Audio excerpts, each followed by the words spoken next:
Menga mana qimmatdan chiqib shokolad beryapti. Qanday ta'sir qilarkan menga? Bermasa. Ta'mi ja dubayskiy shokoladga o'xshamaydi.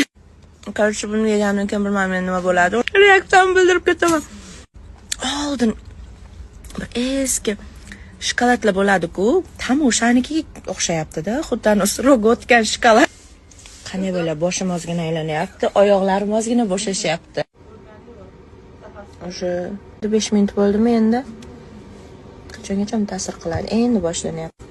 17:37 bo'lsa, esingizda qolsin 17:37 bo'lsa, esingizda qolsin 17:37.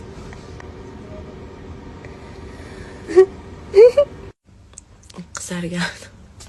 O'zingizlarni qanday his qilasizlar? Bo'sh va hech narsani o'ylamay yashnaqa o'tirasizlar ekan. 18:30 почти 1 soat bo'ladi-da. Menimcha hali kayfi bor, dolga bo'ladi. Voy, shokoladdan keyin endi men o'zimga kelib yotaman, chunki men och qoringa yegandim. Och qoringa tezroq ta'sir qilar ekan. Men u paytimdagi holatimni bu narsaga o'xshata olmayman ham, to'g'risini aytsam so'z bilan ham tushuntira olmayapman. Uchi bitta zakaz qilib yeb ko'ringlar. Faqat bitta narsa aytib o'tay. Yolg'iz yemanglar.